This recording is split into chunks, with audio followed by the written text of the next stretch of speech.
ಕುಕನೂರು ನಗರದ ದ್ಯಾಮಪುರದಲ್ಲಿರುವ ಸಮಾಜ ಕಲ್ಯಾಣ ಇಲಾಖೆಯ ಮೆಟ್ರಿಕ್ ನಂತರ ಬಾಲಕರ ವಸತಿ ನಿಲಯ ತಿಪ್ಪೇಗುಂಡಿಯಿಂದ ಹಾಸ್ಟೆಲ್ ಎಸ್ಎಫ್ಐ ಆಕ್ರೋಶ.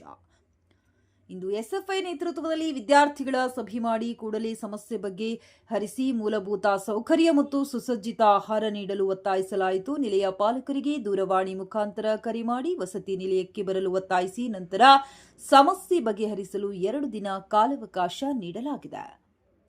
ಈ ಸಂದರ್ಭದಲ್ಲಿ ಎಸ್ಎಫ್ಐ ಜಿಲ್ಲಾ ಮುಖಂಡ ಮಾರುತಿ ವಿಠಲಪುರ, ಮಹೇಶ್, ಗಣೇಶ್ ಬಡಿಗೇರ್ ಮತ್ತು ನಿಲಯದ ವಿದ್ಯಾರ್ಥಿಗಳು ಉಪಸ್ಥಿತರಿದ್ದರು.